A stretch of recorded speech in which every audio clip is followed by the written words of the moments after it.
This episode of The Dig is brought to you by our supporters at patreon.com and by University of North Carolina Press, which has loads of great titles, perfect for Dig listeners like you.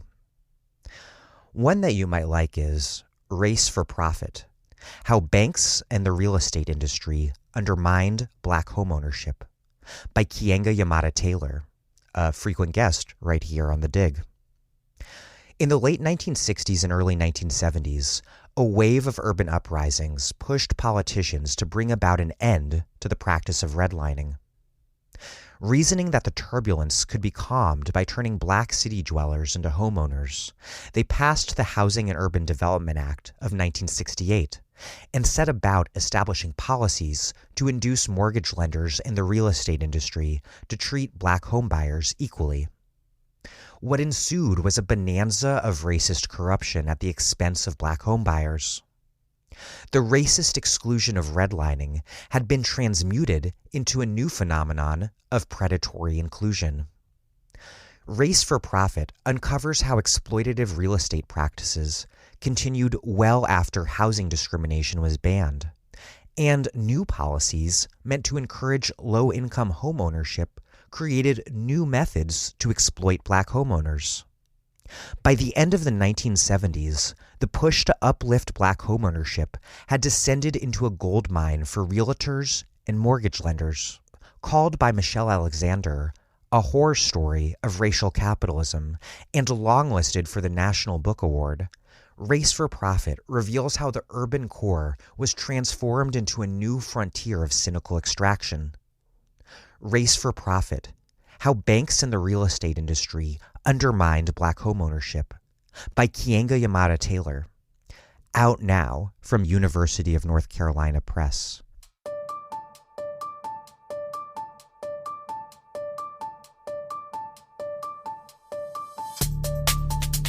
Welcome to The Dig, a podcast from Jacobin Magazine. My name is Daniel Denver, and I'm broadcasting from Providence, Rhode Island. The world as we know it wasn't inevitable, but it does often seem that way. And that normalcy is dangerous because it makes the current imbalances of power between rich countries and poor ones seem natural, which they're not. This normalization of an unequal global system has consequences. It allows migration from poor countries to rich ones to be stigmatized as criminal, and the intervention of powerful nations into weak ones to seem justified. The world is divided by nation-states, which gives people the false impression that a country's problems are solely of their own making, and obscures the fact that we live in a world system that was made by colonialism and global capitalism. Overthrowing that system and replacing it with something just is perhaps the most important unfinished business of the 20th century. As my guest, Adom Getachew, explains, anti-colonial leaders from across the Anglophone Black Atlantic didn't just try to cast off European rule. They fought to remake the entire hierarchical global order made by colonialism. They argued that empire was a system that pillaged the colonized world's primary goods for first world profit. Decolonization, then, required that system's total transformation and the construction of an egalitarian global economic order in its place. In 1957, Ghana became the fourth independent black state in the world, joining Haiti, Liberia, and Ethiopia. In 1945, there were just 51 member states in the United Nations. By 1970, there were 127.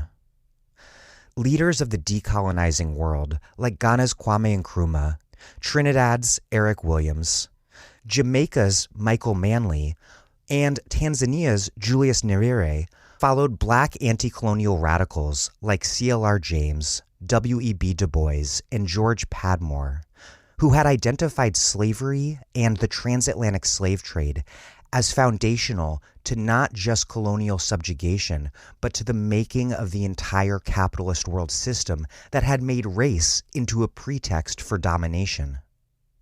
Like the 19th century U.S. labor Republicans I recently discussed with Alex Gorovich, these thinkers and leaders rejected a narrow definition of slavery so as to embrace a radical vision of liberation.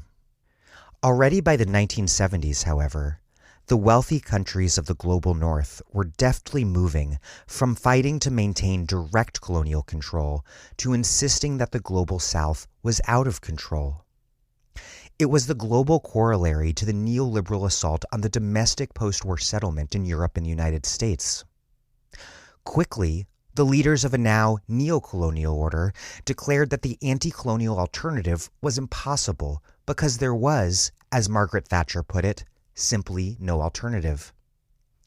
Neoliberalism was ascendant, and the multitude of black nations that had so recently won their independence had their dependence, poverty, authoritarianism, and civil violence rendered ordinary. The global south was, like those oppressed within the global north, cast as having failed on account of their own pathological and atavistic shortcomings. The world we live in wasn't inevitable, and neither is our future. That's the great opportunity. Given the rapid onset of climate change, it's an enormous risk too. Before we get rolling, you're likely very aware that this podcast can only exist thanks to listeners like you supporting us at patreon.com/thedig. But I do have something new to tell you. For those of you who contribute at least $10 a month, we now have a new book to send you as a gift. A Planet to Win: Why We Need a Green New Deal by Kate Aronoff, Alyssa Battistoni, Daniel Aldana Cohen, and Thea Riofrancos. Please contribute what you can. That's patreon.com/thedig. Okay, here's Adom Getachew, a professor of political science at the University of Chicago, where she focuses on Black political thought and post-colonial theory. She is the author of Worldmaking After Empire: The Rise and Fall of Self-Determination, from Princeton University Press.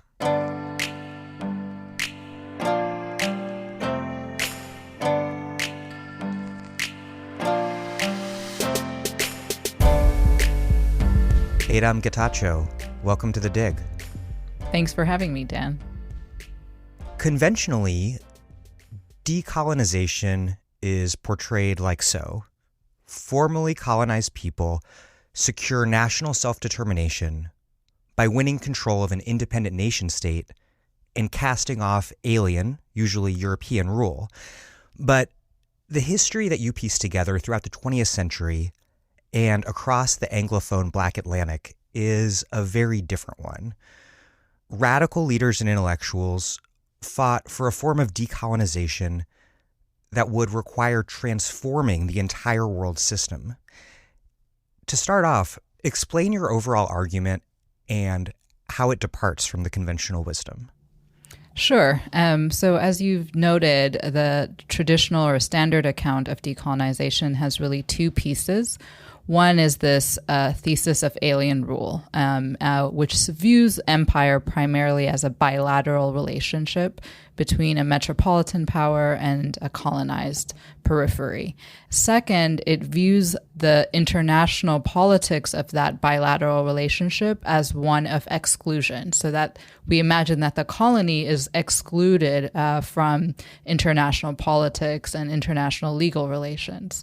My book starts with the premise that for a variety of anti-colonial nationalists and anti-colonial critics throughout the 20th century, empire was actually a structure of racial hierarchy, of international racial hierarchy.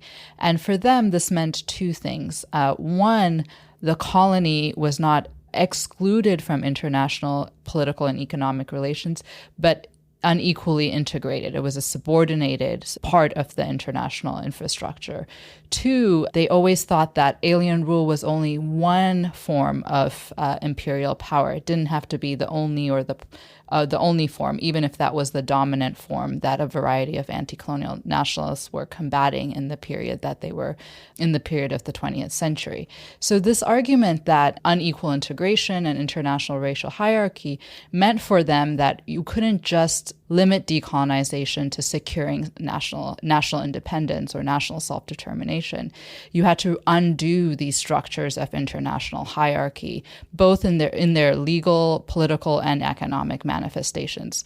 So the book both tries to show what this thesis of empire as unequal integration makes visible, and especially by looking into the interwar period where Ethiopia and Liberia become, for me, exemplary cases in which we can see how unequal integration operates even in the absence of alien rule.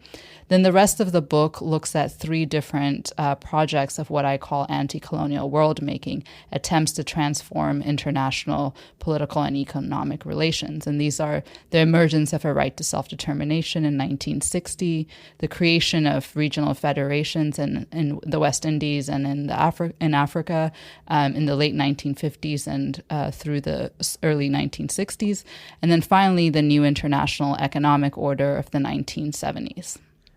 Slavery's foundational role in colonialism, in empire, was key to this analysis. And you quote W.E.B. Du Bois, who famously said that, quote, "The problem of the 20th century is the problem of the color line," which, as you put it, was an argument that imperial regimes had globalized Jim Crow.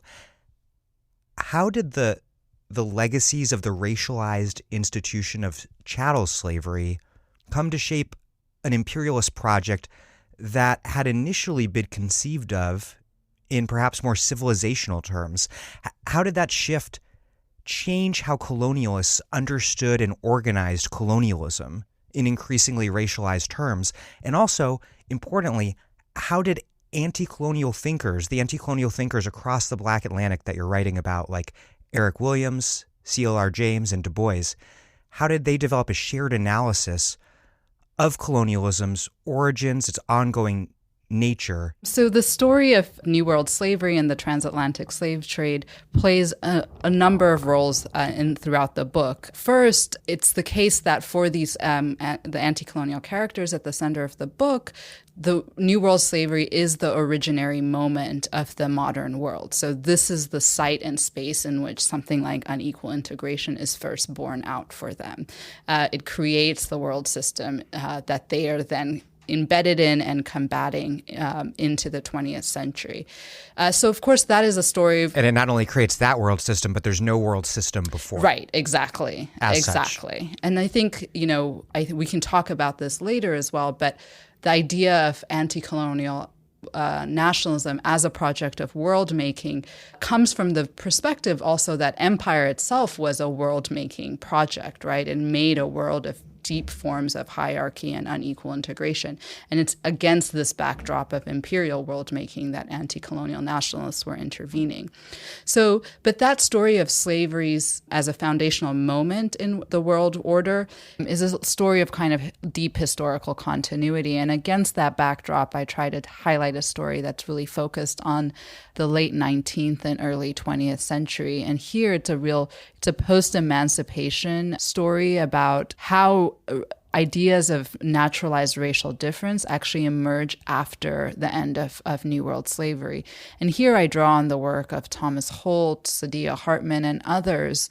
And what they illuminate for us is that when projects of incorporation and extension of citizenship to formerly enslaved people failed, what develops in the aftermath of that is a new forms of racialized coercion that actually reinforce the idea of racial difference, that naturalize the character of racial difference.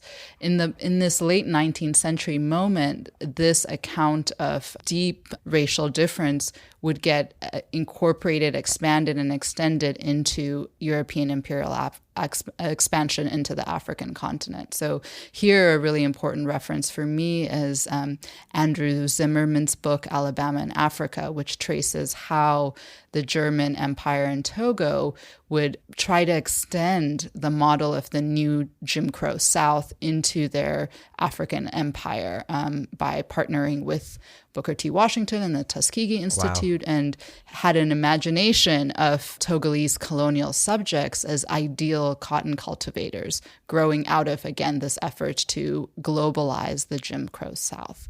I think alongside this, so Du Bois has this line where he says the discovery of whiteness, of personal whiteness, is a new fact in the world. It's in late 19th and 20th century matter.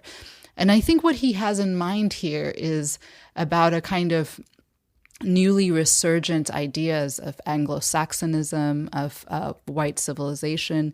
We see this in projects around Greater Britain, this project of imperial federation that's really focused on the settler states, Australia, South Africa, although ambivalently, and Canada, New Zealand, as part of this vision of Greater Britain. So in this period of the late 19th century, then you see a kind of racial, like a hardened color line that's simultaneous, that's also globalized at the same time. And I think this is what Du Bois means by when he says the problem of the 20th century is the problem of the global color line. And then how did that shape more broadly these thinkers across the Black Atlantic, like Williams, James, Du Bois, others, in terms of their shared analysis of colonialism's origins? How did that inform their thinking about its ongoing nature and how it might be overcome?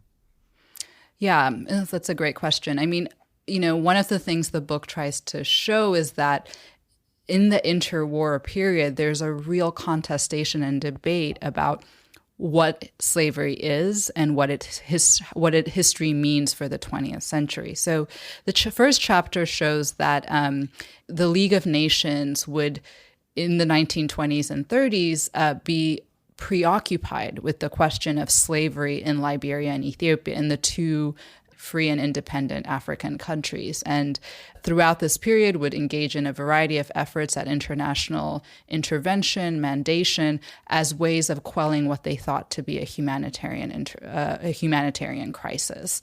What I argue is that we ought to read Black Atlantic writing about slavery and its afterlives and its histories written in the same period of the 1930s as alternative ways of thinking about the legacy of slavery. So the 1930s gives us Du Bois's Black Reconstruction, C.L.R. James's Black Jacobins, and then in the 40s we get Eric Williams's Capitalism and Slavery. And these are all, I want to argue, ways of staging both the centrality of slavery to the making of the modern world, their efforts to assert Black self-emancipation against and in contrast to European humanitarian abolitionism. And so there's this contestation around the history of slavery and its legacies for the 20th century become a really important ground for a very important part of the anti-colonial critique leading into the 1950s and 1960s, which is to make the argument that empire itself is a form of enslavement. And so I want to make clear here that what they're saying here is not just to say that it's not only a metaphorical invocation of slavery, right? It's an argument of both the kind of historical continuity I was talking about and a real argument that colonialism and in the new imperialism of the late 19th and early 20th century has actually reproduced the slave status of the African. Stepping back in time for a moment, you write that, quote, "The first anti-systemic world-making project emerged with the founding of the International Workingsmen Association in 1864. And you also note that, quote, both the Communist Manifesto and Marxist Capital situated the rise of capitalist production and its creation of a world market in imperial expansion. My question is, how was it that this identification of the relationship between capitalism and imperialism first emerged among socialists in the metropole? And then how was it then taken up and adapted by anti-colonialists from across the Black Atlantic? Yeah, so I think for me, I take seriously the central place of the Haitian Revolution as a site and space in which, for the first time, both an anti-slavery and an anti-colonial politics were constituted. But what I wanted to do by highlighting a kind of Marxist origins through this project of world making was also make clear the kind of intellectual genealogies of the figures that I'm writing about. So for all of them, in very circuitous ways, it is an encounter with Marxist thinking that inspires or helps to shape their various critiques of imperialism.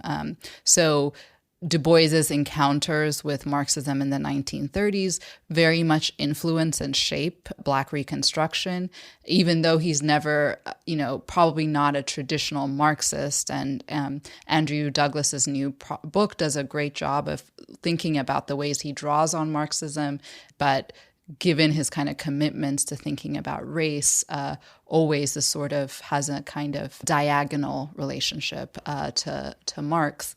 And similarly, say figures like Nkrumah, it would be an encounter with Lenin and Lenin's writings on imperialism that become really important for him, in addition to his encounters with Garveyism, which he always claimed was the most important figure on his thinking. So, in fact, he joined, just as a quick aside, he joined a chapter of Garvey's organization when he was at Penn in Philadelphia. Yes. Remarkable. Exactly. But go ahead. Yes. Yeah. So I think for me, partly why I center the kind of Marxist moment of thinking the globe as one is it has to do with the ways in which that tradition, in its diversity and its complexity and contradictions, really shape and provides avenues and resources for the set of characters that are central to the book as we go further. I mean, as to why it is that Marx and socialists in the metropole are able to see it, or I think it's really about the period of the late 19th century, and I would say they're not the only people who begin to see it, but it's really in the 19th century that we get some vision of the world, of world politics as such. Hannah Arendt, writing about the role of imperialism in Origins of Totalitarianism, says this is the moment in which you get something like a world imaginary. And you have a variety of figures, some subaltern figures as well, who are beginning to think the world in this period, and it's because European imperial expansion has reached its height. World War I was a major turning point for the world system, obviously.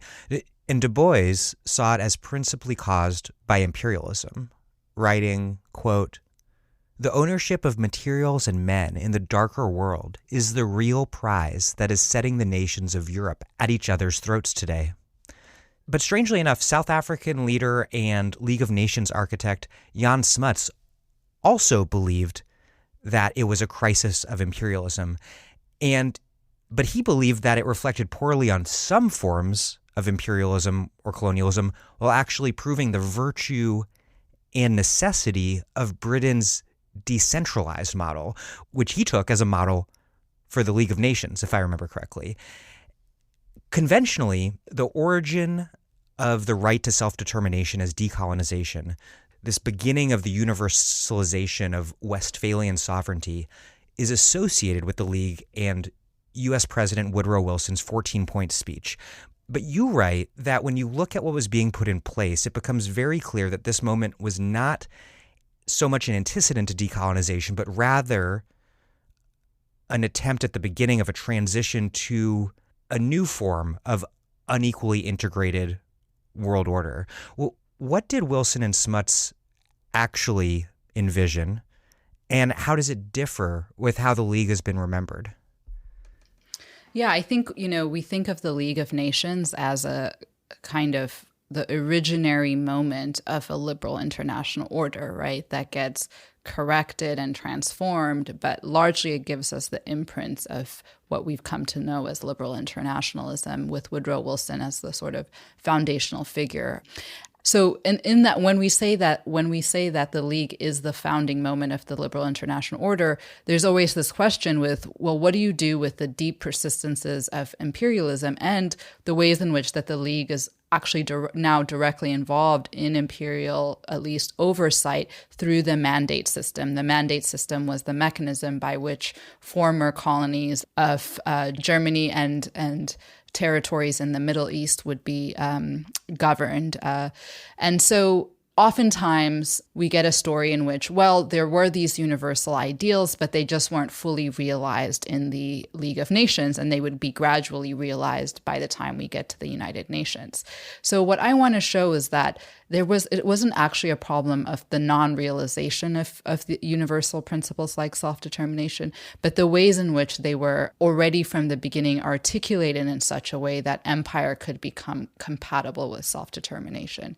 Now here too, the story of slavery is really important, because what I show is that both Woodrow Wilson and Jan Smuts, already in their pre-World War I writings about their domestic contexts, South Africa for Smuts and, of course, the United States for Wilson, were beginning to wrestle with the legacies of emancipation. So for both of them, the idea of kind of, in Wilson's case, radical Republicans, and in Smuts's case, what he calls the revolutionary ideals coming out of 1789, they both argue that these offered a kind of unsustainable and kind of dangerous vision of universal inclusion, right? And so for both of them, these projects had failed, and they had failed in Wilson's imagination to the detriment of African Americans themselves.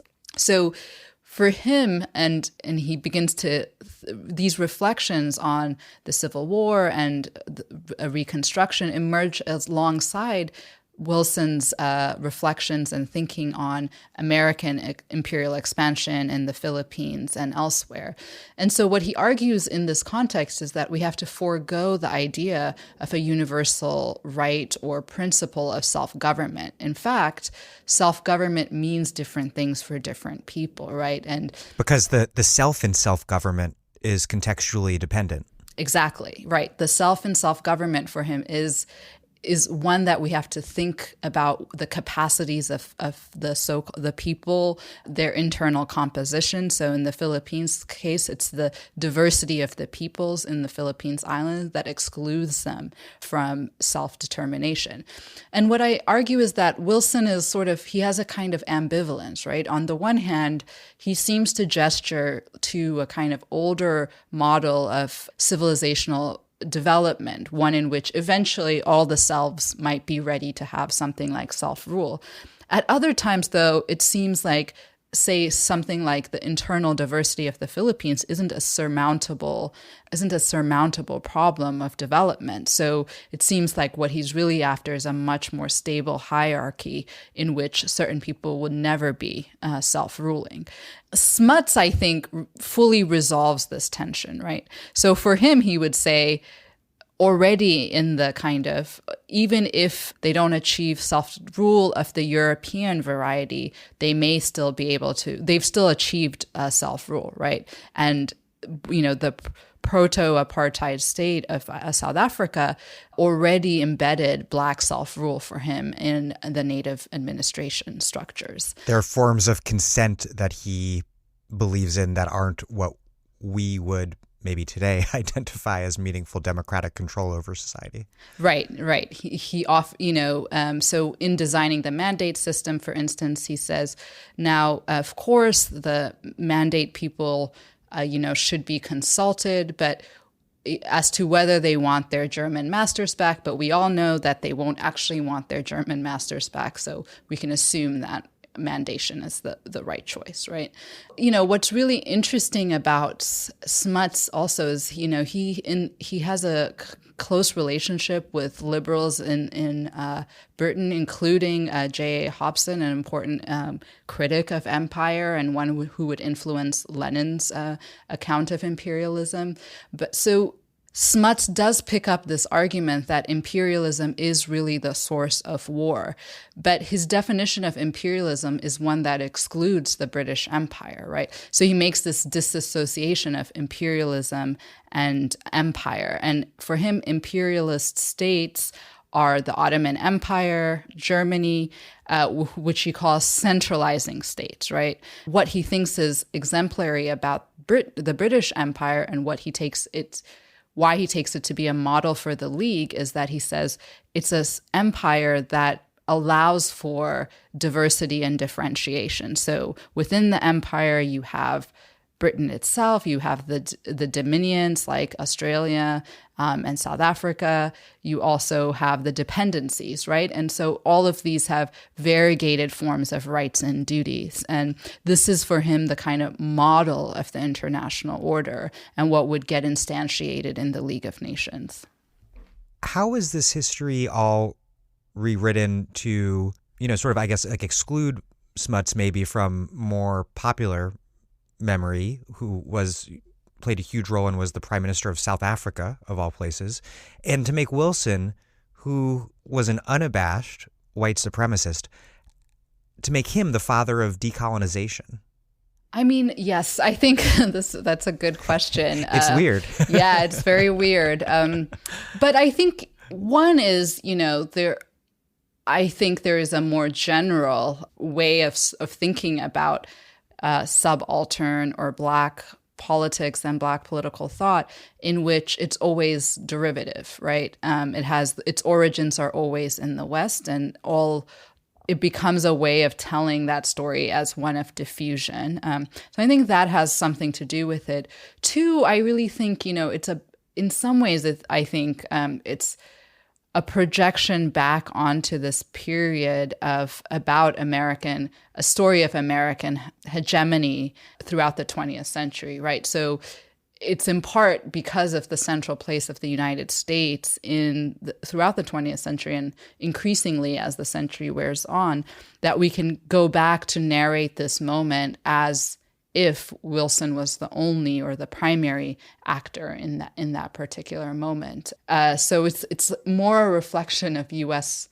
power, I think, than of the realities in the period. I think also what happens in that context of writing Wilson as the kind of focal actor is it displaces the centrality and significance of the Bolshevik Revolution and how it was received by Wilson and others as a real threat and challenge to the kind of world order that they were building. And I think this is why it's so important to remember the place of the Communist International's founding in the same year, and the way that conference articulated a set of critiques of both the League and of the structure of imperialism it continued to enable.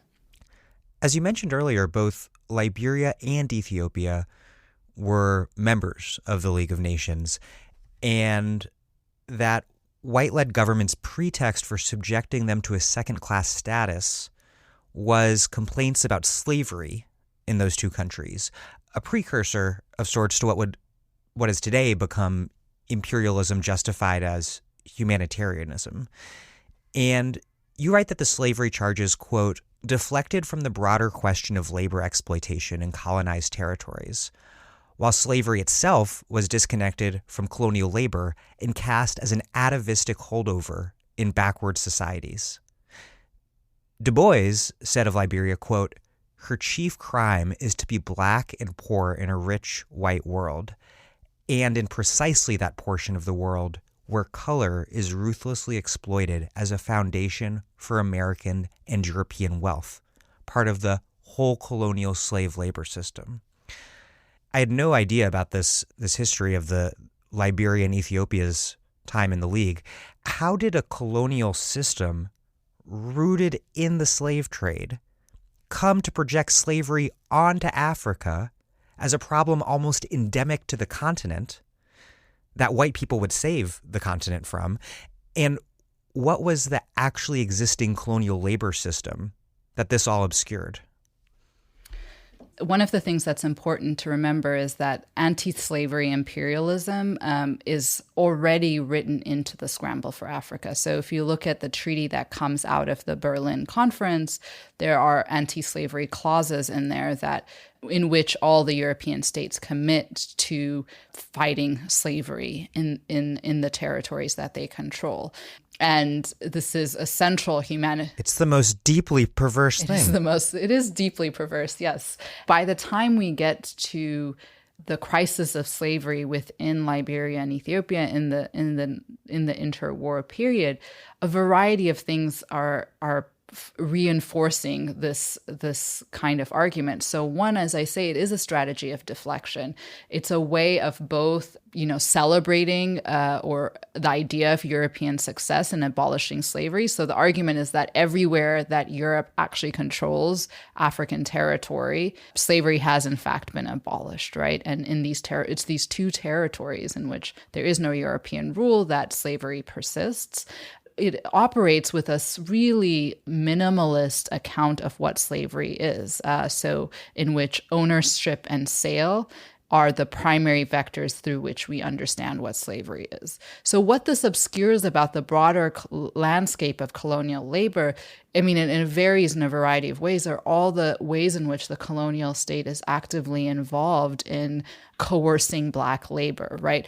Very directly sometimes. So the Slavery Convention of 1926 actually has exemptions for forced labor when it is used for public works. So in those cases, colonial state could actually could have regimes of forced labor to build roads and so forth. So there's those kinds of exemptions, but also the very apparatus of, or the colonial regimes, labor regimes enacted during this period are ones that use a variety of measures, taxation, land alienation, to compel laborers to work on plantations and mines, to work in towards the export economy rather than in subsistence economies. So it's this broad, and in a variety of ways. So this, as I've said, the Slavery Convention has that exemption. And then by the time you do get a forced labor convention in the 30s, it basically frames these structures of labor compulsion as if they were traditional forms of labor compulsion. And so it basically reinforces the idea that forms of coercion are central to the ways in which African labor is managed. So I think it is important to note that there are deeply, in both of these countries, it's not that my argument is not that forms of slavery and labor coercion did not exist. They did exist, right? But I think it's important to understand that they were largely embedded in a broader colonial apparatus, right? So, for instance, in this Liberia case, there's one of the important charges against Liberia is that migrant laborers are going from Liberia to other territories controlled by Spain in this case. When this comes out in the League's report, League officials say, well, this is all Liberia's fault because they're the ones benefiting from the sale. But no one questions what are the kind of broader structures that require migrant labor in other colonial territories. So, like Firestone employing them. So that's the other actor that gets completely that has no responsibility for this is Firestone Rubber Company, which is the largest private company in Liberia, and the report says again that Firestone authorities never knowingly employed slave labor, right? It's only when the government was in charge of recruitment that they ended up with some slave labor, right? So almost every other actor that's embedded in the structure of extracting labor is excused, sidelined, and obscured so that the real problem becomes Black states and African states, right? Those are the engines of humanitarian crisis. And then perhaps what's most revealing of all and most chilling in terms of thinking back on things like the justification of the invasion of Iraq, is that it was these charges of slavery that were used by fascist Italy as a pretext for its 1935 invasion of Ethiopia. Yes. Yeah. So I want to actually go back here to a thing you said earlier, which is, Wilson is a rabid white supremacist, and certainly so is, and I don't think that's not true, but I think it's important that for me, the point of that chapter isn't to say these two white supremacists like created a world that just reinforced their ideology. But really what I wanted to show in the League's engagements and interactions with Ethiopia and Liberia is that how racialization is actually produced in the very interaction with international law, right? It's the constant iterative ideas that in every moment of reform, there's always this anxiety that actually they're not going to come through, right? The reforms are going to fail. And it's these kind of sedimented layers in which Ethiopia and Liberia have all these obligations and very little rights in the system. It's this constant suggestion that actually, ultimately, they're not going to be able to realize the reforms that creates a kind of a racialization of Ethiopia and Liberia, in which basically, at the end of it, I argue that Black sovereignty itself becomes an impossible vision. So by 1935, Italy writes a 60-page memorandum to the League justifying its upcoming invasion of Ethiopia, basically on the very terms that the League had been laying out for the last, almost 2 decades, right? So what this allows them to do is two things, I think. One, it casts Ethiopia outside of the protections of international law so that, forms of warfare that would otherwise be illegitimate are no longer, in their perspective, illegitimate in the case of Ethiopia. And it casts Italy itself as the kind of protector or guarantor of international law. It's the one that's fulfilling the League's mission of abolishing slavery. The invasion of Ethiopia, you write, quote, marked a critical turning point in the politics of Black anti-colonialism, after which Pan-Africanism was revived as, quote, an autonomous project of world revolution in which colonized subjects, rather than the metropolitan proletariat, were the key agents of global transformation. And you write about a lot of different things happening during this period. Du Bois had initially supported the League, but turned against it as he embraced Marxism. CLR James made a similar turn after embracing Trotskyism. James shifted tack after the Soviet Union joined the League of Nations and failed to forcefully fight Italian imperialism. Meanwhile, George Padmore, someone we haven't talked about yet, but who played a really important role and is a major figure in your book, he had always been a communist, but then turned away from the International too for the same reasons. What role did the League of Nations and the invasion of Ethiopia together have in forming what is known as the Black International? And what was the Black International?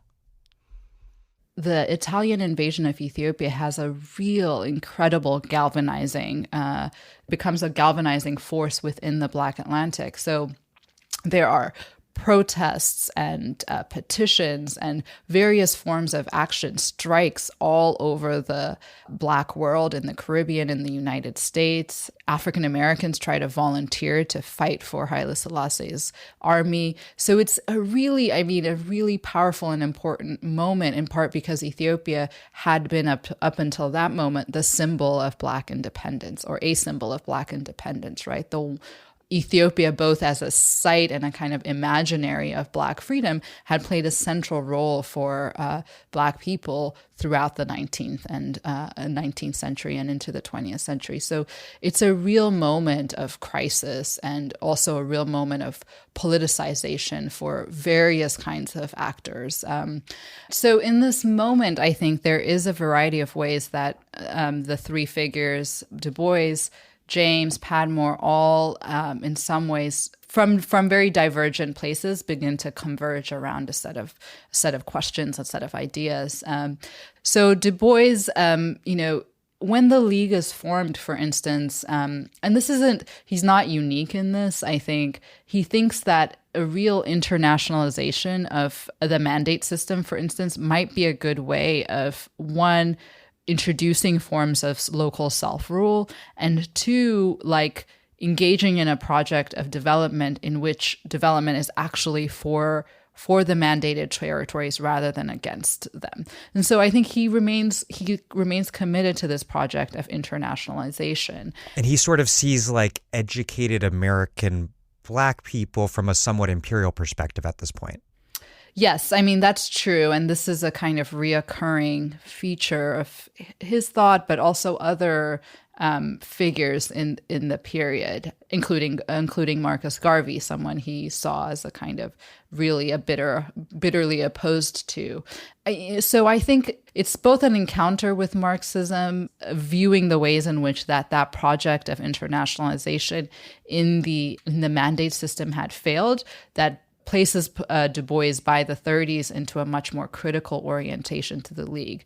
But he is, a very complex figure, and we don't, even into the 40s and 50s, say around trusteeship, the trusteeship model, he, along with other figures like Raymond Logan and Ralph Bunche, remain committed to the idea that some form of internationalization may be a good way of thinking about development and political and social transformation of the colonies. We can get back to this later, but I think part of what's driving that impetus for them and for Du Bois is this worry that national independence itself would not be sufficient. And of course, this is a theme throughout the book, right? So that maybe internationalization through these institutions offers some set of resources. So James similarly, writes an essay as late as 1933, celebrating British anti-slavery in the 19th century and making an argument for Britain playing a central role in fighting the last vestiges of slavery around the world. And it is in the context of the crisis in Ethiopia, and again the failure of Britain, France, and others to stand with Ethiopia. He really begins to reject this argument, right? And writes in this moment an important book, World Revolution, which traces the rise and fall of the Communist International, where he also makes the argument for tries to explain why it is that the Communist International could not play the role of supporting a more robust anti-colonial internationalism. And for him, really, the failure isn't just the Soviet joining the League and supporting Italy or not boycotting Italy, but a earlier moment in which the revolution in Germany had failed and the announcement of socialism in one country. So already for him by the 1920s, we see the kind of where the League would end, or where the Communist International would end up by the 30s. And then finally, we have George Padmore, who, as you note, is a member of the Communist International. I mean, probably the most prominent Black leader within the Communist International. And, him and other Black communists in this period are very much criticized by the Soviet Union leaders for their support of what they see as bourgeois nationalism in their kind of critique of international politics in Liberia and Ethiopia and Haiti. And they themselves become frustrated, Padmore and others become frustrated with the inability of the international to support a much more robust vision of anti-colonialism. So these three figures, in some ways, for me, I use them in a way to index this pivot and to something like a Black international. Now, the language of Black internationalism already existed in the 20s and 30s. Brent Hayes Edwards' book, The Practice of Diaspora, does a great job kind of walking us through the various iterations of what Black internationalism meant in the 20s and 30s. But what I want these three figures and their transformations in this period to indicate is the kind of reemergence of a Pan-Africanism that's very much trained on the question of independence and concerned with the political and institutional processes, mechanisms by which independence could be realized on both nationally and internationally. The other thing is increasingly for especially someone like Padmore, who wants to see it as a kind of independent site of building both politics and building a kind of conception of what a post-colonial or post-imperial world would be like. So one that's outside of the shadow of the Communist International and a real its own sort of political force in the world. The culmination of this would be the 1945 Manchester Conference, Pan-African Conference, which would be the fifth one, and which would be organized largely by George Padmore and Kwame Nkrumah. And so Padmore, who had the longest track record as a communist, is it fair to say that he becomes the most disaffected and most nationalist of these figures? No, I wouldn't say that. I mean, I think there is a lot of treatments of Padmore that make this sharp bifurcation, the communist Padmore and then the nationalist or Pan-Africanist Padmore. But, what he argues for, especially in his book, Pan-Africanism or Communism, and throughout his kind of engagements in the 1950s, he becomes a really important part of Nkrumah's first administration, when Nkrumah is elected prime minister of Ghana. He makes the case that Pan-Africanism should incorporate communism and the traditions of Marxist thinking, but securing independence becomes a much more central way that he's thinking about what the goals and aspirations of Pan-Africanists ought to be. I mean, it is true that in this period, he does begin to modulate. So as I show, I mean, in the 30s, he had called Marcus Garvey like a similar, the language of a bourgeois nationalist, one who obscured class relations, right? By the time we get his writings on Pan-Africanism, he begins to claim Garvey as a kind of foundational figure in this project of Pan-Africanism. Let's turn to the unfolding of formal decolonization, which begins in 1957 with Kwame Nkrumah announcing Ghana's independence and ending its time as the British colony of the Gold Coast. And he said, quote, "Our independence is meaningless unless it is linked up with the total liberation of the African continent." What Nkrumah wanted wasn't just independence defined in the liberal terms of non-interference, but independence in the Republican sense of non-domination. And that would require that African states become not only formally independent, but in essence that they join together to form a single federal state. In the Caribbean, Eric Williams, who became the first prime minister of Trinidad and Tobago after having published the classic work, Capitalism and Slavery, he pushed for federated government there in the Caribbean, and 10 West Indian states initially were members of a West Indian Federation. In Africa, Ghana, Guinea, Mali all included provisions in their constitutions to surrender their sovereignty to a union of African states when and if it was created. It's a fascinating moment that you're writing about and that I was not really aware of. What did leaders like Nkrumah and Williams see as the post-colonial trap of false sovereignty, and why did they believe that federation was the political and economic solution? In other words, what was the empire that remained after formal independence, and how did they plan to overcome it? So for both of them, the real anxiety is that, okay, formal independence gives us something like sovereign equality in the international order, but it leaves us still in relations of economic dependence, right? So small states like Ghana and Trinidad are appendages to the global economy that largely produce primary agricultural products, right? And so they're constantly dependent on the international market to sell these goods. So they're entirely externally oriented economies, right?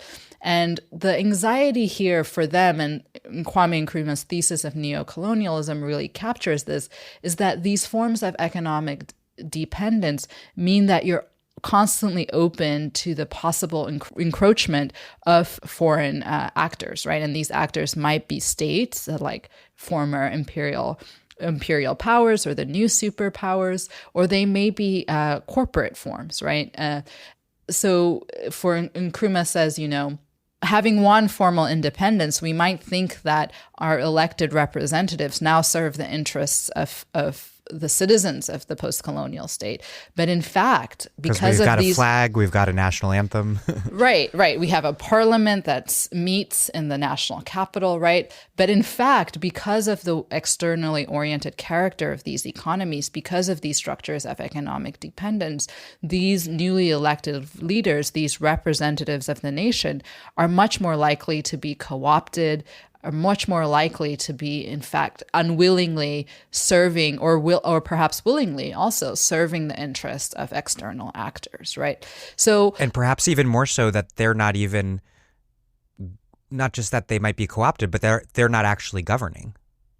Right. Yeah, I think he says the more extreme versions of this would be, outright military intervention, right? And so he thinks the Congo is one instance of this, the Vietnam is another instance. So for him, neocolonialism itself is a kind of variegated category, right, which has different kinds of iterations, right?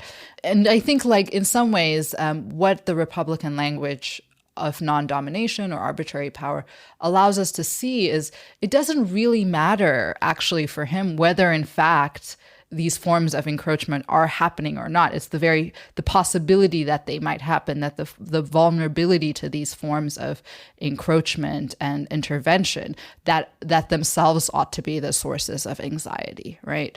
So then it's what does federation make possible for them? How might federation make possible a kind of exit from these forms of economic dependence? And the central argument for both Kwame Nkrumah and Eric Williams here is that by reorienting ourselves towards other similarly situated post-colonial states, by creating both political and economic unification among those states, we could create an economy that was more internally self-sufficient, right? We would create an economy that was directed inward to this new federated space. And by doing this, we would gradually kind of erode those relations of economic dependence. And simultaneously, we would have better political standing on the international politics, both because of our larger size, right? But also because of greater economic independence. So the whole structure then of the federation, I think is it's both a spatial and institutional way of thinking about how one might restructure relations of international economic dependence. Somewhat surprisingly, both Nkrumah and Williams, if I remember correctly, they both pointed to the United States as an exemplar because it had used confederation to become the most powerful nation on earth.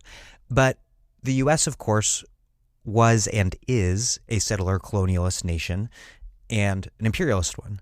What does their appeal to the U.S. example reveal? Did these Black leaders, now governing unitary nation states imposed upon rather plural societies, all while seeking to create even larger federated polities, did they miss other lessons from 1787 in terms of how federation under the U.S. Constitution served to facilitate internal colonization and imperialism? Yeah, this was probably one of the most surprising things I also learned upon visiting the archives and reading the papers of these two thinkers is the ways that the example of the United States was constantly invoked in making the case for West Indian Federation and the United States of Africa.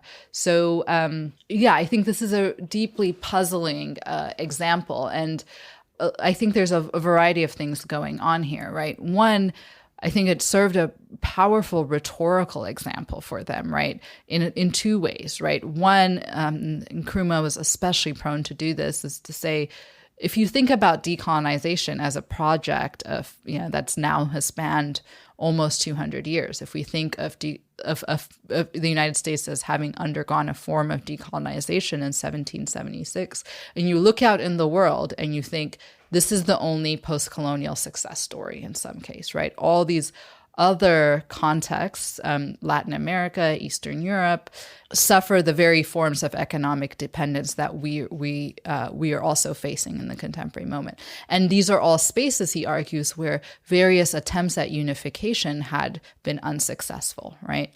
It's a kind of here the impetus is to try and persuade fellow nationalists that this is in fact the way to the focus, what the focus ought to be, right? In a broader international framework, there's also a way of trying, I think, to use the United States' own its own story of itself as a post-colonial nation, as the first post-colonial nation, to push back against U.S. imperial power at this time. And this is really important, say, in the case of Trinidad and Eric Williams, where the United States very actively has bases on in Trinidad, and he's involved in the same period that he's invoking the U.S. as an example in a bitter fight with U.S. imperial power and military presence in the Caribbean. Yeah, so I think these are the kinds of ways in which they're trying to strategically deploy this example. I think that there's another powerful thing that the example does, right, which is to transform narratives about post-colonial failure in the third world that are tied to cultural deficits into stories of institutional absence, right? So the argument here is that the United States is not exemplary because the Anglo-Saxon people or the American people have a specific capacity or endowment for freedom, right? But because they built the appropriate institutional forms, right? And so this means that there's nothing to stop the West Indies or Africa from similarly securing post-colonial freedom, right?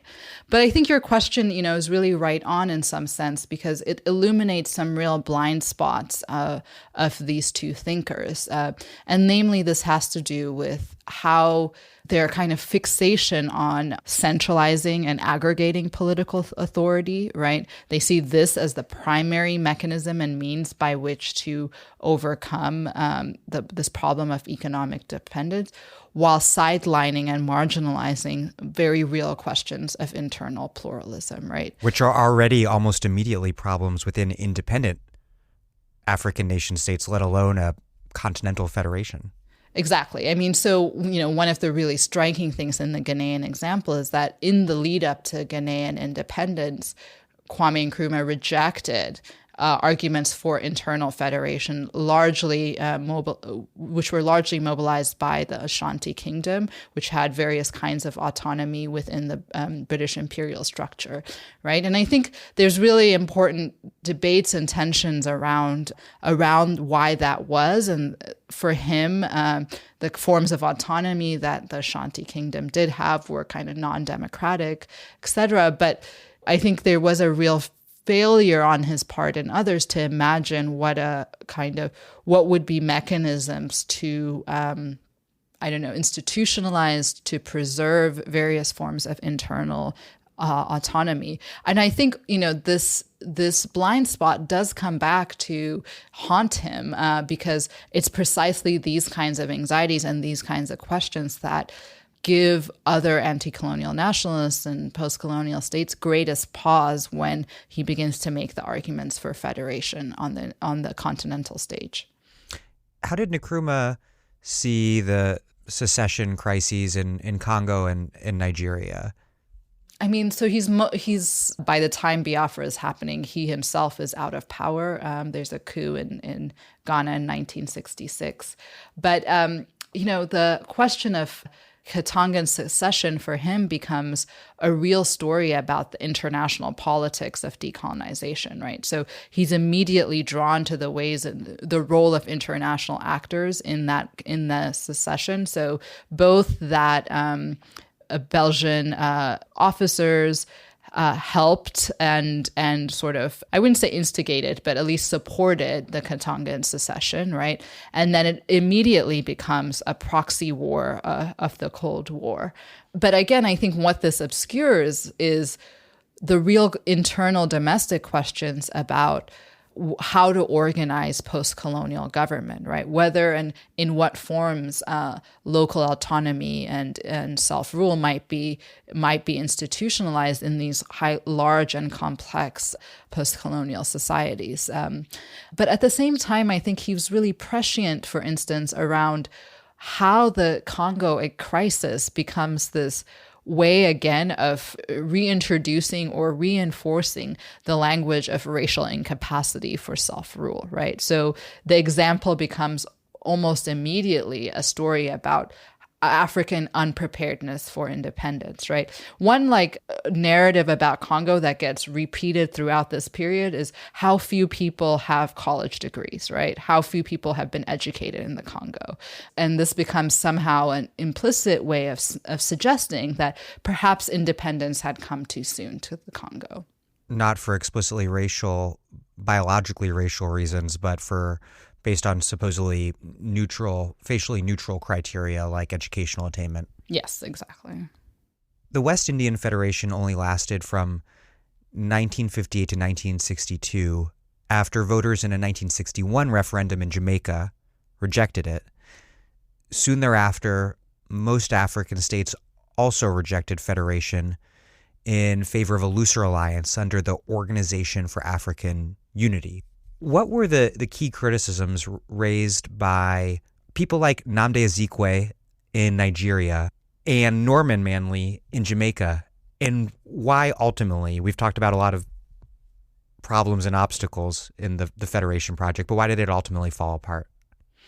Yeah, I mean, I think in some ways, the criticisms of Norman Manley and Nnamdi Azikiwe are parallel, although they take a slightly different form. So overall, the thrust of the criticism is, on the one hand, it starts from a kind of agreement on the first point around the interrelationship between union and independence, right? So both Azikiwe and Norman Manley accept the idea that in order for post-colonial states to secure some form of independence in the international order, they will have to engage in unification, regional unification.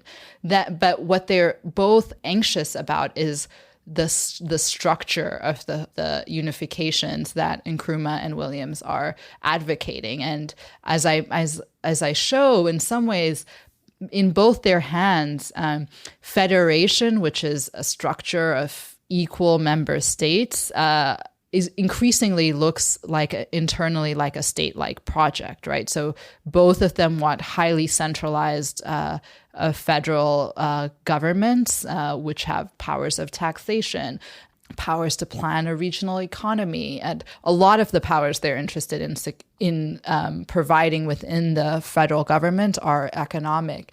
Which has a logic to it in terms of if you're going to remake the economic relationships of dependence with the global North, then you need to have a diversified economy internally, but also use taxation and redistribution to ensure that you don't have major internal inequalities. But that's still a lot of power in It's one a lot place. of power, yeah. And yeah, so for in the context of Jamaica or the context of the West Indies, on the one hand, for the smaller islands, who are part of the Federation, in fact, these are very appealing. So a lot of smaller island states do not want to have a customs union without robust forms of redistribution because they don't want to be captured markets of larger states like Trinidad and Jamaica.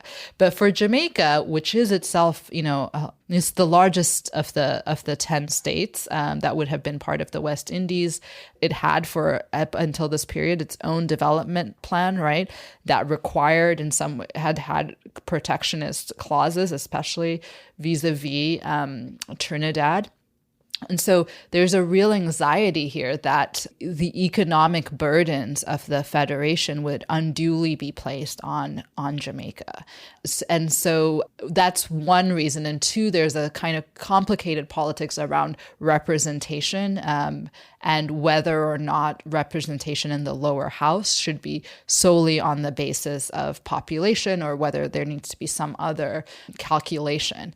And so in this context, it's important to remember that Norman Manley is facing a kind of a very insistent opposition. Because he's actually kind of a pro-federation person within the Jamaican context. He is a pro-federation person within the Jamaican context, and he's a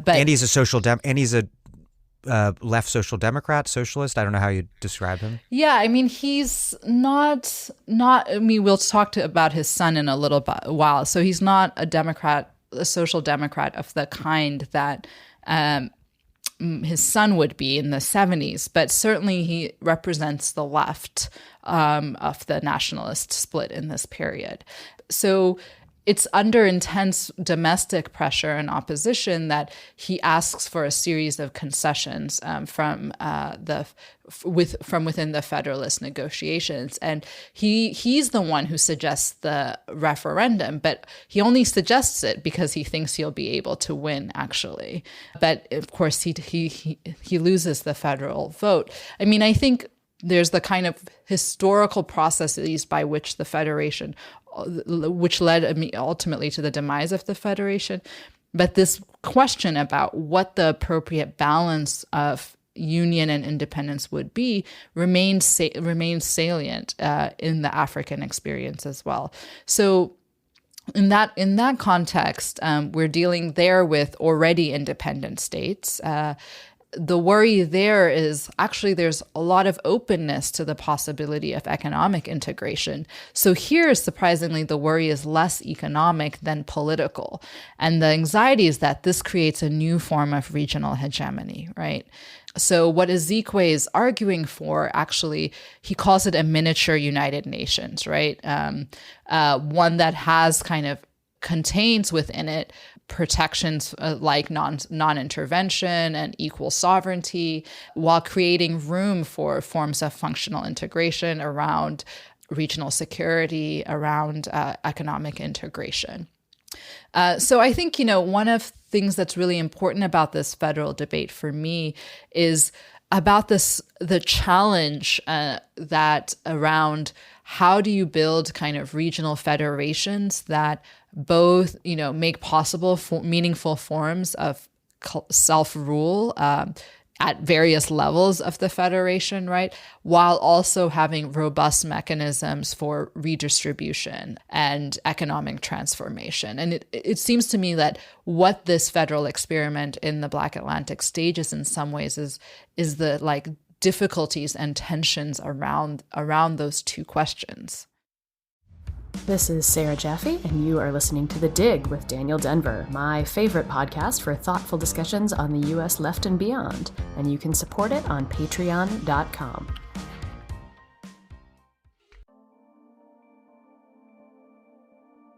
This episode of The Dig is brought to you by our listeners who support us at patreon.com, and by Verso Books, which has loads of great left-wing titles, perfect for Dig listeners like you.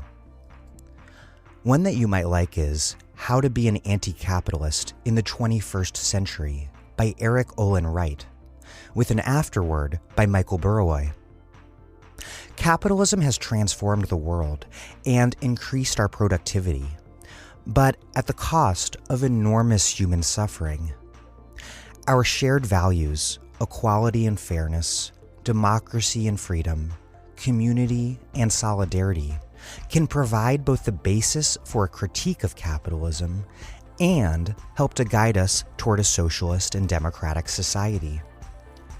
Eric Olin Wright has distilled decades of work into this concise and tightly argued manifesto, analyzing the varieties of anti-capitalism, assessing different strategic approaches, and laying the foundations for society dedicated to human flourishing.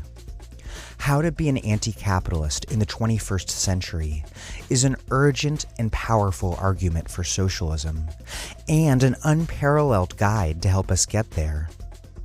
Another world is possible. How to be an anti-capitalist in the 21st century by Eric Olin Wright, with an afterword by Michael Burawoy. Out now from Verso Books. Your book isn't about Francophone anti-colonialist thinking, but that is in some ways the counterpoint, I think, to Williams and Nkrumah's model. Léopold Senghor of Senegal and Aimé Césaire of Martinique proposed decolonization not as independence, but rather as the democratization of the empire, both politically and as a means to ensure that decolonized people within a democratized imperial polity would receive a fair share of the wealth that had been created on the colony's backs. How did this model of decolonization differ, both in terms of it differing pretty obviously in its solution to colonialism that it proposed, but also in terms of how it diagnosed the problem? I mean, I would say in a lot of ways, not totally all similar, but the diagnosis of the problem for me is very similar. I mean, Senghor similarly talks about the problem of economic dependence, the kind of instability and fragility of being a small state in a global economy. And so there's a way in which at least that kind of diagnosis is shared. But I think the institutional conditions of possibility for these set of actors is really different. I mean, Senghor and Aimé Césaire are both operate in contexts where there are already institutionally sites of citizenship and incorporation for Francophone subjects. So, for instance, in Senegal, there were these 4 communes from which representatives were elected and could serve in the French Assembly, right? Similarly, Martinique had that even before this period, right? So there's already internal to the French Empire, I think, a real debate about the possibilities of imperial citizenship. So I think this is one place where the diagnosis changes, right? So they're operating partly in a context in which the contours and conditions of imperial citizenship are really at the center of the questions that they're asking about what transition to a post-imperial world order would look like. But I do think they face real challenges around race. And for instance, at no point, and this is drawing on Fred Cooper's work, at no point is equal representation really on the table for these colonies. So if there were equal representation, the colonies would have a majority of the seats in whatever imperial parliament or assembly might have been constituted, right? And so all the proposals never have this kind of possibility of equal representation. But I think for Césaire and Senghor, I mean, part of their claim is that we also as colonial subjects have contributed to the creation of the French nation, right? And so it's a similar similar to the languages that anti-colonial nationalists in the Anglophone world would use, but there's a claim to equality within the Francophone world, within the French Empire. And that's where the debate really happens. I mean, so what makes the Anglophone context really different is that, one, there is already a kind of long history of anti-colonial nationalism within the British Empire, right? So if you think about Irish nationalism in the early 20th century, late 19th and early 20th century, the example of India, and in the British context, when imperial federation had been discussed, it had always been at the exclusion of its colored subjects, right? So what I think is so interesting about the Anglophone world in some ways is the fact that these set of thinkers are trying to imagine federation in a context in which, whether or not they liked it, they had to accept national independence, right? Or those were the terms in which they had to struggle with the empire. So I think that's the real difference between the two cases. Huh. Yeah. So it wasn't really that they so much dismissed the Senghor's model as an ideal, but just it was prima facie impossible for them. Yes, and I think, there are earlier moments in the British imperial context where that was not the case. So if you look at early Indian National Congress writings of the late 19th century or West African nationalists, even into the early 20th century, there are demands for equal citizenship, the rights of the British Empire, and so forth. And this is certainly true in the British West Indies, which has been in the empire for a much longer period. So equal rights within the empire were a central language of anti-colonial critique, but that moment was foreclosed much earlier in the British context than in the French one. I want to turn to the major project that anti-colonial nationalists took up after the failure of federation, which was something they fought for in the United Nations called the New International Economic Order, or NIEO. It was similar in a lot of ways to the logic of the argument for post-colonial federation. The NIEO's architects identified neocolonialism as rooted in the global South's dependence on selling primary goods to the former metropole. What was the NIEO? How did it come about? And how did it propose to create what you call a welfare world, a form of global class politics that went beyond a mere demand for aid or even reparations, and that instead figured the global South's sale of primary goods as analogous to the working class's sale of its labor power? Yeah, great. So here, the story of kind of economic dependence changes a little bit.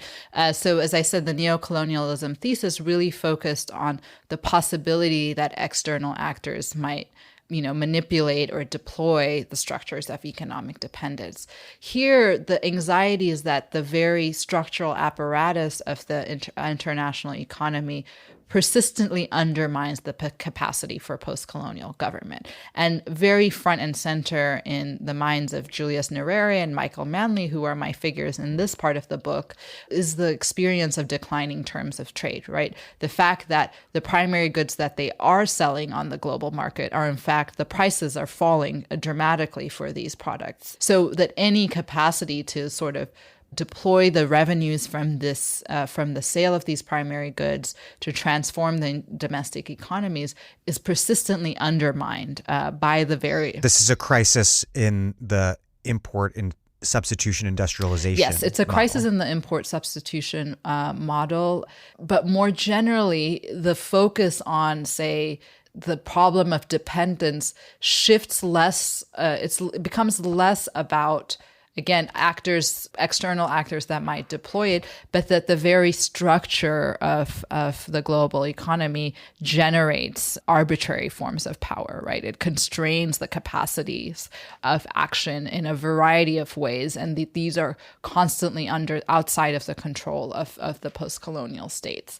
So this is where they begin from. And, and this in some ways leads to a kind of retelling of that long history of unequal integration I mentioned at the beginning of our discussion.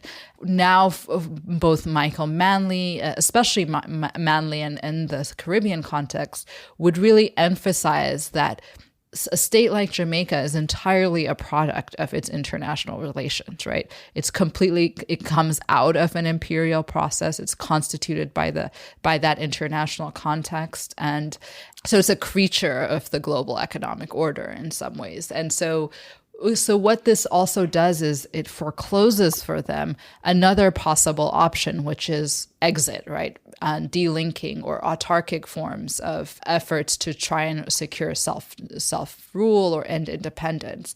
Which Tanzania moves a little closer to. Although even in that context where Nyerere talks about self-reliance, I mean, he always argues that self-reliance has to be situated and articulated within a context of international interdependence. It's a primitive communism that he's advocating, but not a archaic one. Yeah, so he does think that the village community can be a different site of organizing political and economic life within the post-colony. And this is really more of a rejection of arguments like Nkrumah's, which really had prioritized industrialization, right? So the emphasis for Nyerere becomes less industrialization and an attempt to try and create more egalitarian forms of production, both and social organization. So it's a break with kind of model of post-colonial development that really emphasizes industrialization. But for both of them, really, this idea that one might sort of remove oneself, extricate oneself fully from the international economy is not one that they entertained, right? So they begin from this deep belief in the embedded character of the post-colonial world or in their post-colonial states within the global economy. And the question then becomes, how might you generate out of this embeddedness? How might you generate a kind of egalitarian global economy?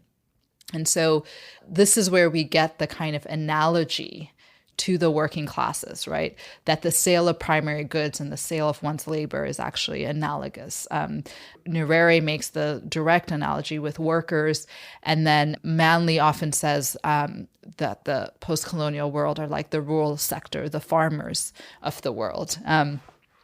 So I think this is what's really interesting is I think this analogy shifts the language around the global economy from a language of aid to a kind of new politics of assertion, right? So in making this argument that the post-colonial world are the workers of the world, what Nyerere says is that the choice for the North Atlantic world is either violent revolution, as it was before the kind of bargain, capital labor bargain that led to the welfare state, or it can be a mediated form of collaboration and negotiation that leads us to something that we can all both agree on, right? So they want a post-war class settlement for the global South.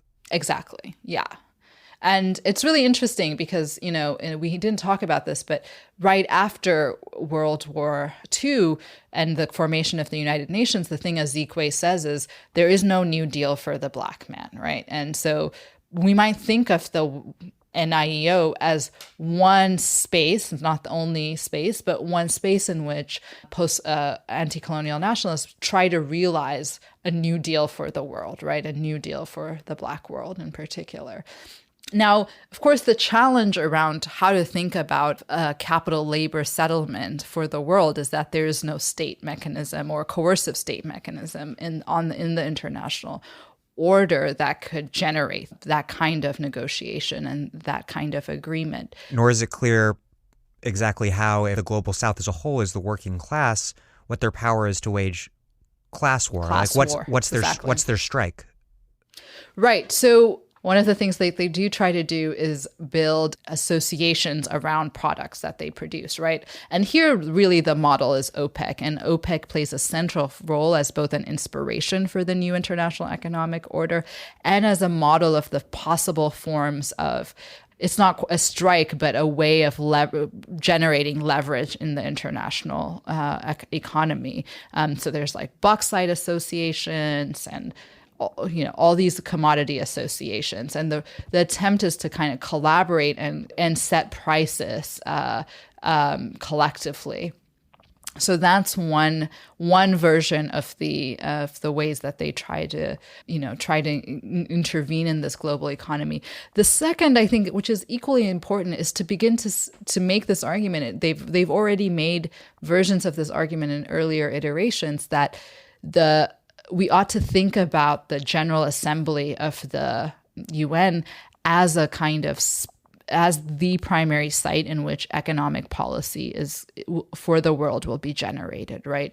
And this is an attempt to think again about various kinds of ways in which the international order might compensate for price loss, may pay for technology transfer, et cetera, but that because the General Assembly offers, equality of all states, that this might be the space to generate new forms of economic regulation. I talked about this recently with Noura Erakat in about her book about Palestine, but about how the decolonizing world, its eventual majority in the General Assembly, allows anti-colonial nationalists to totally hijack the UN and take it in a very different direction than was envisioned by its founders. Yeah, I mean, this is absolutely crucial, I think. I mean, the story of the United Nations for the 30 to 40 years after its founding is really about the gradual capture of the UN forum for the politics of decolonization. And this is what happens in the context of the NIEO as well. And, you know, both the combination of the oil crisis and its consequences and this new kind of assertive politics of the third world really do, for a brief moment, make it feel like that there may be concessions from the North Atlantic world, including the United States, right? So, which, you know, is short-lived, but I think it's important to remember that the NIEO was not just a kind of sort of fantasy of an alternative world order, but one that had to be taken seriously, for a very brief, but I think a really illuminating moment. In the 1970s, the Global South's commodity trap turned into a debt trap, or became also a debt trap, which cemented this global hierarchy of domination that we've been discussing the whole interview by subjecting poor countries to the terms of international financial institutions' structural adjustment programs. And meanwhile, OPEC, which was in many ways a flexing of Global South economic muscle and that initially inspired these other commodity cartels, their rise ultimately revealed that solidarity amongst oil-producing Global South states meant food price hikes for the rest. To what extent can the failure of the NIEO and of anti-colonial world-making in general, can it be attributed to a corporate and first world reaction, an assault on radical decolonization? And to what degree was it instead, and these are not mutually exclusive explanations by any means, caused by extraordinarily difficult to overcome, if not insuperable, internal contradictions imposed upon the anti-colonial project by the larger political economy of decolonization that they existed within from the get-go? I think, the explanation has to be both. So there were real internal contradictions of this project. And, we talked about them a little bit around the federation question, around the insistence on unitary states and plural context, right, as one version of an internal contradiction. In the context of the NIEO, this imagination of the post-colonial states as workers of the world both kind of obscure deep differences within the third world, right, between more powerful states, resource-rich states like those in OPEC and those that would be largely importing oil, right?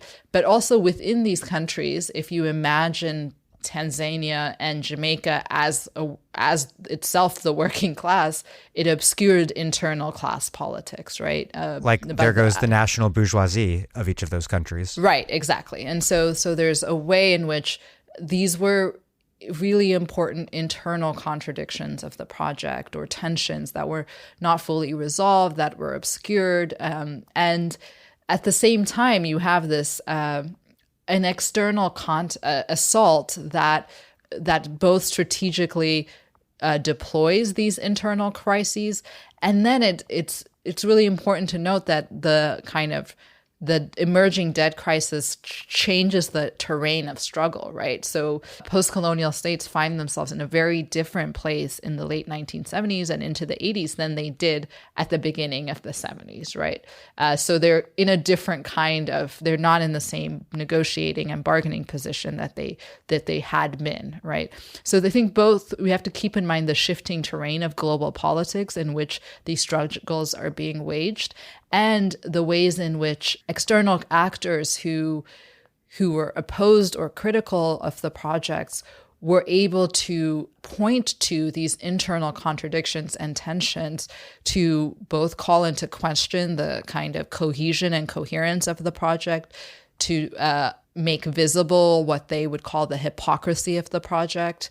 So I, end the book with Daniel Patrick Moynihan, who's very briefly U.S. representative to the UN. And in this very illuminating essay, The United States in Opposition, he writes about the ways in which the United States should come out more forcefully against the NIEO, and it should do so by calling out, third world authoritarianism, by insisting that this politics of equality really obscured domestic relations of inequality and hierarchy, right? And so it's a project that takes, it's a critique that picks up on, I think, important tensions of the project and manages to use them as resources to combat and undermine the project altogether. Yeah, he says, quote, "A vast majority of the nations of the world feel there are claims which can be made on the wealth of individual nations that are both considerable and threatening.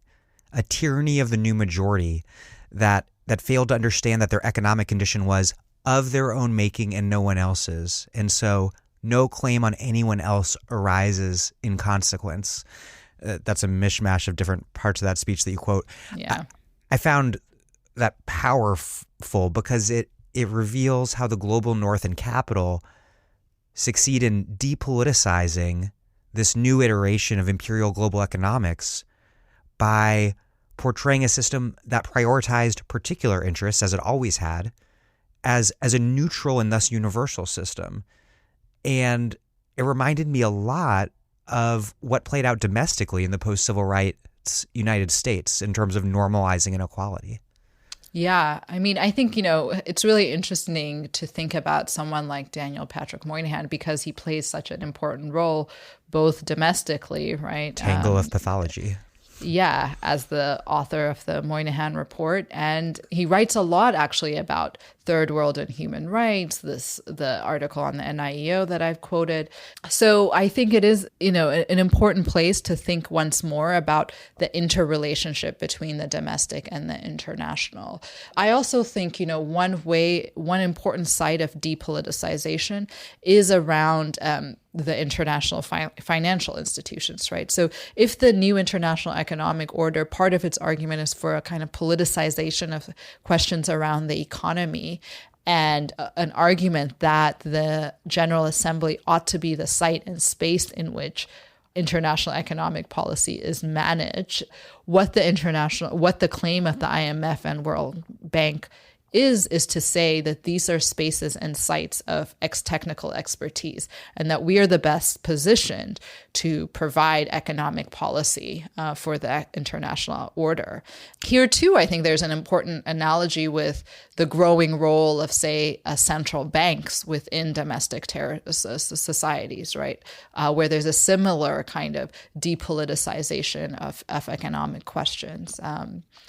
I'll say one other thing about this, which is, one real, I think, shortcoming or limit around the new international economic order was also its preoccupation with the question of trade, largely, not entirely, but largely, and only a belated interest in questions of finance and monetary policy. So by 1980, in the midst of the debt crisis, which has already led to structural adjustment in Jamaica, Nyerere hosts a conference. And just as an aside, just for context, crushed Michael Manley's dreams of a social democratic Jamaica and led him to believe that there is no alternative. Yes. I mean, in 1 year after the structural adjustment is introduced, the kinds of economic progress and shrinking of inequality that had occurred in 4 years had been completely wiped out in just 1 year. So it's a really devastating moment for Jamaica and for broadly the example of third world socialism. But what I was going to say was, there's a belated conference in Tanzania around international monetary policy. it's a kind of amazing, it's arguments for a kind of foregoing the US dollar as the kind of global currency. It's making, attempts to curtail the power of the International Monetary Fund. But, these attempts at kind of thinking about finance and monetary policy are almost belated. It's almost after the defeat of the project. I mean, they've lived on in different other iterations and have come back and so forth, but they show in some ways one of the other limits of the NIEO. To what extent was the nation state form itself, like as an institution, a driving force in locking in the system that emerged? Because this global dynamic reminds me, again, a lot of the domestic dynamic in the U.S., where jurisdictional boundaries between municipalities, how they powerfully naturalize and normalize inequality. And the way the Pyrrhic victory of nation-state independence reminds me a lot of the empty promise of black political power in U.S. cities, where black politicians took control of local governments just as capital relocated beyond their reach. Yeah, I think again, that's a really powerful analogy about, the domestic and the international, and one that really illuminates what was at stake, say, for domestic invocations of the internal colony, or for attempts to think through, say, the concept of self-determination. I mean, I do think one of my points, though, is we shouldn't think of the figures who occupied the nation-state form as, naive about the limitations of the nation-state, right? I think what we learned from this set of anti-colonial nationalists is that they were deeply attuned to the kind of, at least some of the limits and traps of the nation state. And they tried over the period of 30 years to try to overcome them and circumvent them, right? So I think what's important about that also is we tend to tell a story about the nation state's limits that really begins in the 1970s, right? We say this is the moment in which we learned, really beginning with the age of neoliberal globalization, where we learned really about the limits of the nation state form. But I think for the post-colonial world, those set of limits were already visible even before they had nation states, right? And so I think there's something really important about recovering how figures were forced to, were embedded in the system of nation states, but were very prescient about its limits and sought to transform it. And I think I say it's important to recover that because I think in our own moment, it seems to me, it's true, we might say that a world system of nation states, it obscures the various forms of international forces acting on us, right? And it acts as a set of traps and naturalizes boundaries. But it seems to me we also have to, we live in these structures, right? And so our approach can't be one that just wishes them away, but tries to work in, through, and beyond them to transform the set of relations. You write, quote, "With the more ambitious world-making projects waning on the international stage, nationalists deployed the more minimalist version of internationalism, in which the international order merely secured the rights of the nation-state to shield repressive practices from international scrutiny. This, quote, not only prioritized the precious nature of external sovereignty over its internal instability, but also equated internal dissent with external intervention, foreclosing the possibility of contesting the terms of post-colonial statehood." Then the sort of flip side of this development, however, was a new framework to legitimate the violation of that same sovereignty, including an international human rights order that frames rights as inhering principally in the individual and frames states as the principal violator of those rights, a pretext for intervention into the nation state similar to that of the League of Nations, but now unilateral rather than multilateral, and using new categories like failed and rogue states, and with collective rights and subjects nowhere to be seen. How did this all emerge at the same time? This simultaneous rise of a minimalist but absolute defense of post-colonial nation-state sovereignty, alongside new global norms that qualified that same sovereignty and so subjected those nation-states to intervention. One of the things the book argues is that there was always these two sides of anti-colonial internationalism, right?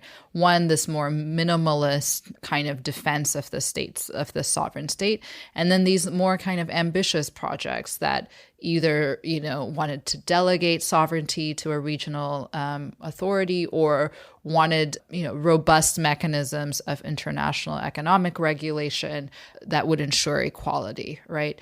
But so one of the places early that you see this emergence of a kind of defense of the state system is in Nkrumah's writings around the Congo, right? And around the resolutions that are passed in the United Nations around the Congo Crisis, in the context in which the kind of Congo Crisis has been transformed into a Cold War, a proxy war.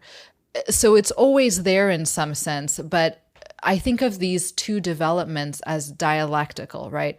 As this anxiety, especially during the Cold War, of intervention and manipulation, are those anxieties that are heightened, and as there's a series of crises internal or critiques and crises within this domestic context, securing and safeguarding these forms of external sovereignty become increasingly more important, right?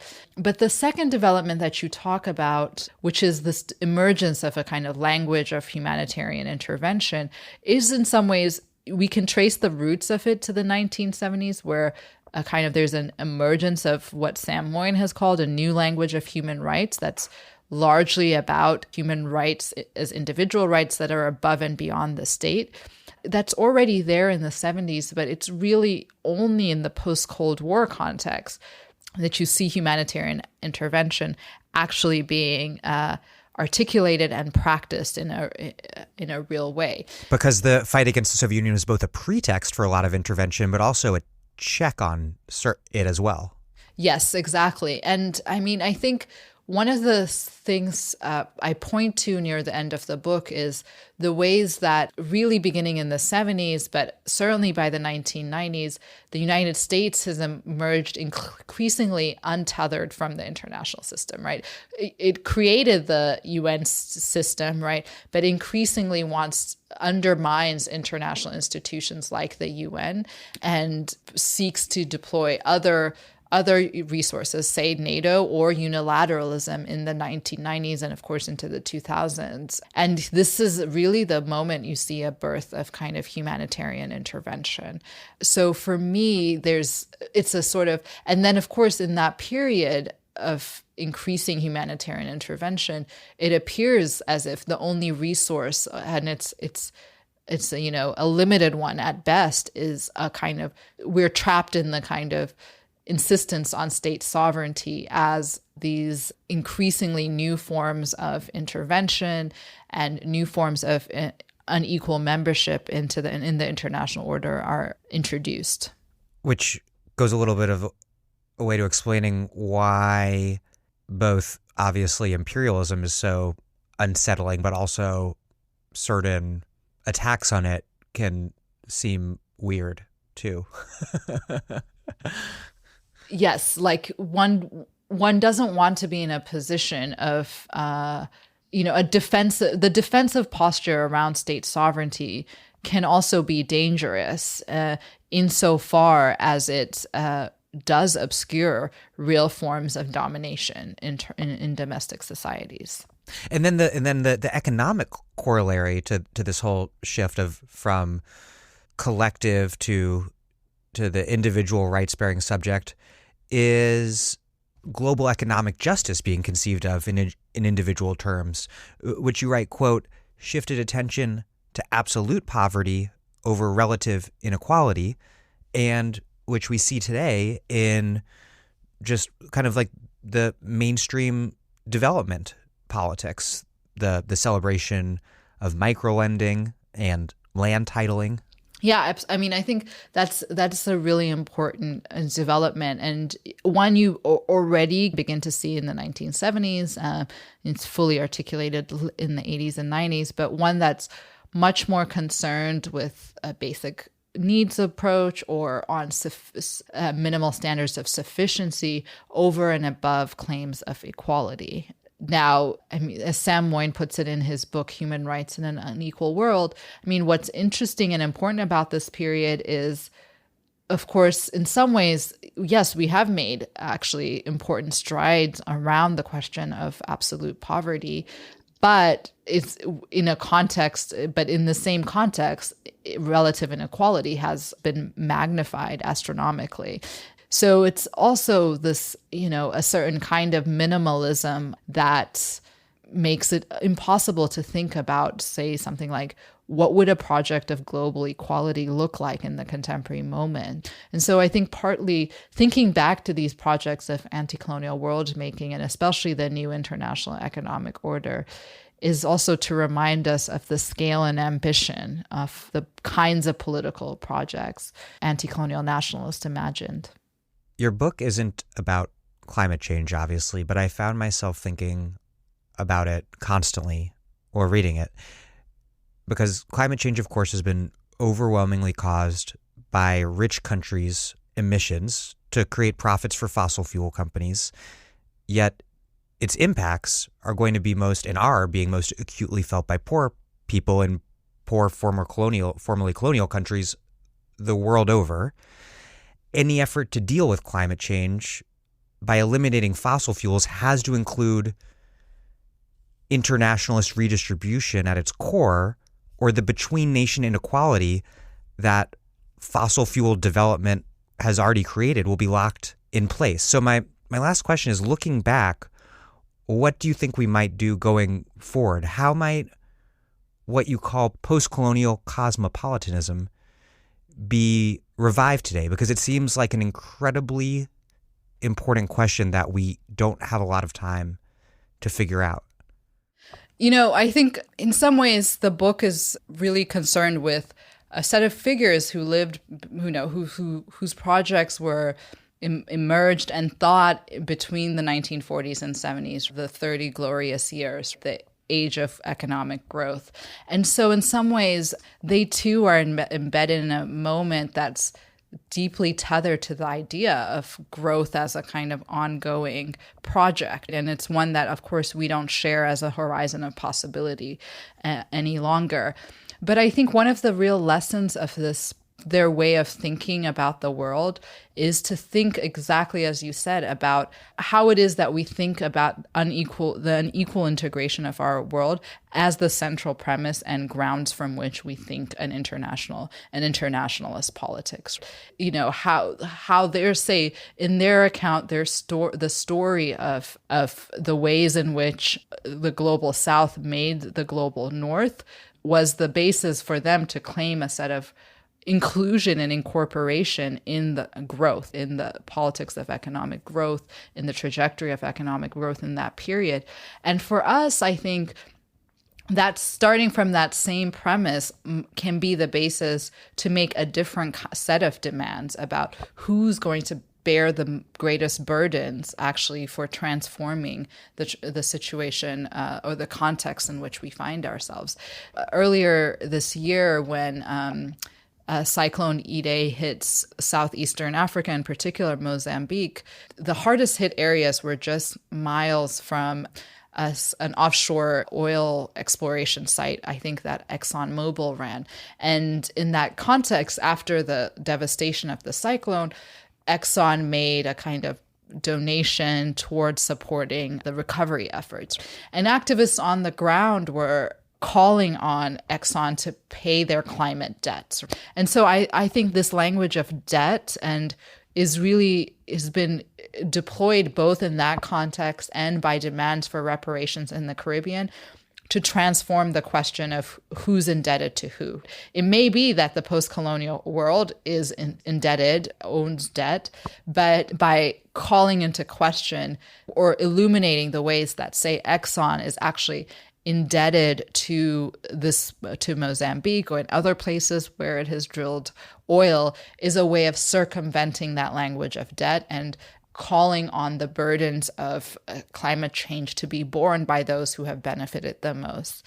I mean, there's another, way I think we might think about this, and this is the work of Tendai Achiume, who's a law professor at UCLA, who's made this argument that if we also think of the kind of world as imperially integrated, we ought to think about the politics of migration and the ways in which migrants from the formerly colonized world move and travel into Europe or move from Central America to the United States as itself a process of decolonization, as an extension of the project of creating an egalitarian world order, and another way of calling into question what it is that the global North actually owes the global South.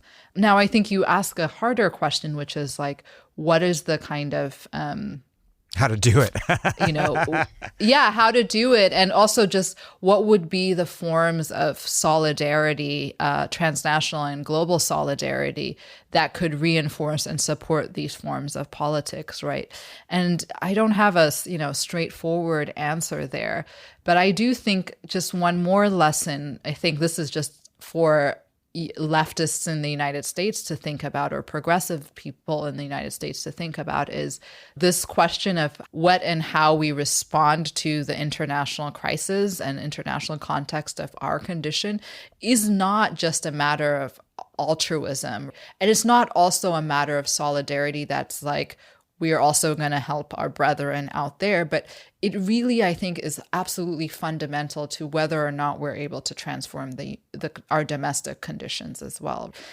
So I'll just give one more example here, which is just to say, if one part of the climate is, transforming the conditions of climate change has to be tackling the question of military power in the United States. I mean, the U.S. military is a huge consumer of fossil fuels, right? And so, I mean, here's a really important place, I think, where it's a question and issue that has both domestic and international reverberation. Curtailing and undermining U.S. power, military power, calling for, a radical reduction of U.S. military power has reverberations around climate change and about U.S. capacity to fuel international violence and conflict. It also has reverberations in the domestic context where deeper and deeper ties between military forces and police affect, marginalized and racialized U.S. citizens. So I think it's really about both a kind of an orientation, right? How when we approach a set of questions, how when we mobilize around a set of issues, might we bring this kind of orientation that thinks the domestic and international together simultaneously and always. And I think that creates lots of opportunities to think about the forms of coalition building that we might generate both domestically and transnationally. Well, Adom Getachew, thank you so much. Thanks, Dan.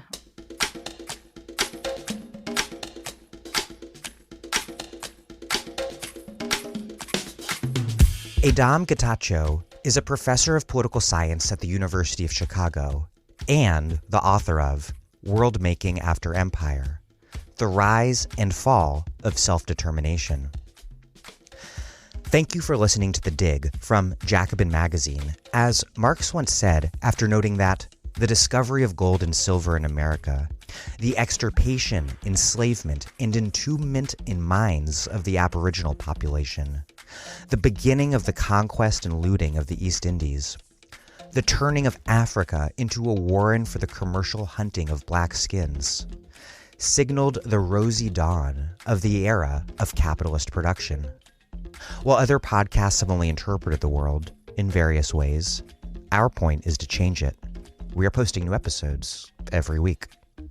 The Dig was produced by Alex Lewis, music by Jeffrey Brodsky. Our communications coordinators are Julia Rock and Zachary Nin. Our senior advisor is Thea Rio-Francos.